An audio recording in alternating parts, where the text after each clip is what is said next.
warning would be something like, I'm about to say something to you. So I'm about to talk about, I don't know, some kind of literature, or I'm about to expose you to a book that has maybe example incest in it. So what I have to do is I have to give you a trigger warning, prepare you that if you do not want to sit through the class, well, you can leave.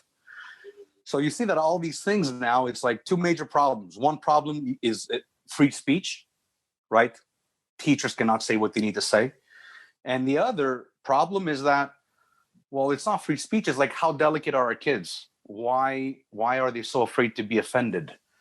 And how can we live in a culture where people need to be protected from books, ideas, thoughts, people? And this is what this is what actually causes the cancel culture, because you're trying to cancel people now. You're trying to cancel things. You're trying to say, no, we can't hear the idea.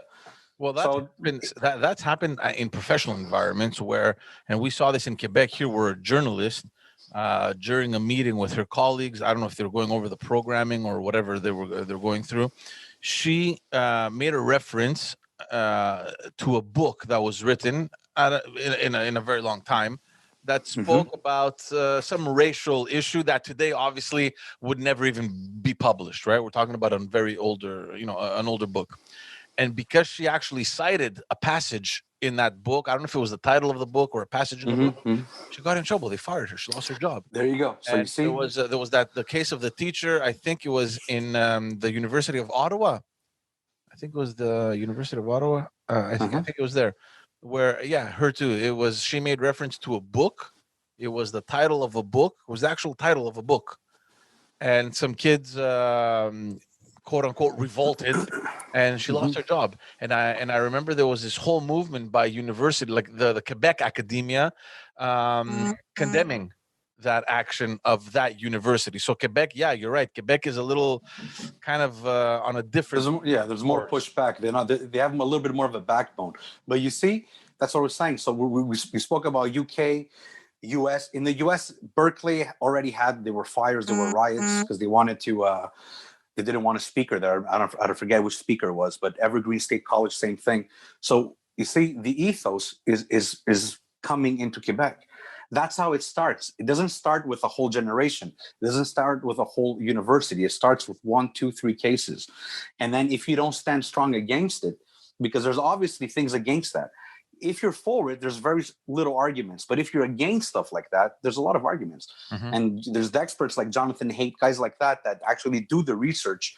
They're going to tell you, well, point 1, 2, 3, 4, well, this is not a good idea. And as parents, it's like, what would you do? Would you want your kid to act like that? I wouldn't. Okay, wait. So first of all, let's look at it from a societal issue, from a societal stand, and then we'll look at it from how we feel as parents, and our kids, hypothetically, if ever they were in there.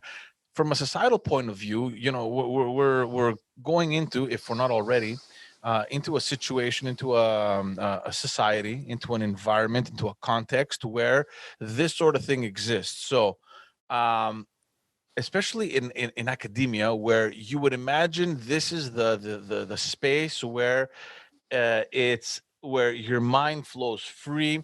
You have the freedom of expression, like anything kind of goes. Obviously, we're not talking about hatred here, right? We're not talking about hate speech. We're not talking about inciting violence or anything like that. But when we're talking about ideas, and when we're talking about teachings and all that stuff, anything should go in university. And this is where our students' brains need to be challenged, and challenged in a way where you're going to be confronted with opposition, and it's up to you to figure out whether or not you debate it, whether or not you just ignore it and move on, or whether or not you adopt it, right? The position. So I mean, and I have a problem with the fact that everything has to be so scrutinized, everything has to go through 1,000 filters, and again, we're not talking about hate speech. We're not talking about racism. We're not talking about sexism. We're not talking about any of these things that obviously are bad. We're talking about, situations where, in an analysis or in a context of explanation, and in a context of, in general, academia, you can find that smallest little detail to say, oh, excuse me, what do you mean these people, right? Like, example. you know, and it's dangerous. Like these things should not exist in this kind of setting. This is my personal opinion. No, I agree. I agree. So we're not going to have much of a debate here because I think we both agree. We'll hear what George has to say too, but there is proponents of this. There are people that think this is a good way to go about it, and then the bad thing about it is you spoke about society. I think the societal issue obviously is what you're saying is that you gotta prepare a kid for the jungle, right? That's the idea. That's the analogy. So they gotta get those little dosages in small increments, whether it's teases, discomfort, whatever it is. If they get it in little dosages, right, their mind gets exposed to it, kind of gets used to the idea, so now they can handle the big stuff. And you get desensitized. That's what you need to do, right? But if you don't go through that, you don't go through the growing pains, you don't go through the discomfort, you don't go through people having opposite views to yours. What happens is when you're exposed to the big stuff, it hurts. It makes you uncomfortable, and you're looking for a parent. You're looking for somebody to make it better for you. And then you raise your hand and you call those whatever they're called biased response teams in colleges, where they'll figure out something to do. They're either going to bring the person to they're going to either. Yeah, absolutely. Biased response teams. Yeah, and these things are in bathrooms, they're in hallways, and it's like, you know what, if everybody says something you don't like, feelings first and everything, that's the problem with that. So what we're doing is that, and I agree with George what he said, the university is the place where ideas are kind of like exposed, they're kind of like challenged. It's a battleground of ideas. It's not like, I mean, you guys, George, you said kids a couple of times. They're young adults. Yeah. Well, young adults. Yeah. They should be able to speak at that level without being overly sensitive to touch something that they're not comfortable with. Just they should get used to confronting them and get adjusted to it rather than just hide away. So where are we now? Like here in Quebec, for example, where we're at, does this is it implemented or what's happening? Is it being discussed? Because I'm clueless with this thing. Like I was exposed to this when you told me about it, Chris, and I thought that this is very strange. I'm not sure. When you're saying implemented how? Like in universities and workspaces. Well, they're like what are you implementing? You're implementing a staff. You're implementing an infrastructure. An infrastructure, a safe space. So a space is actually a place.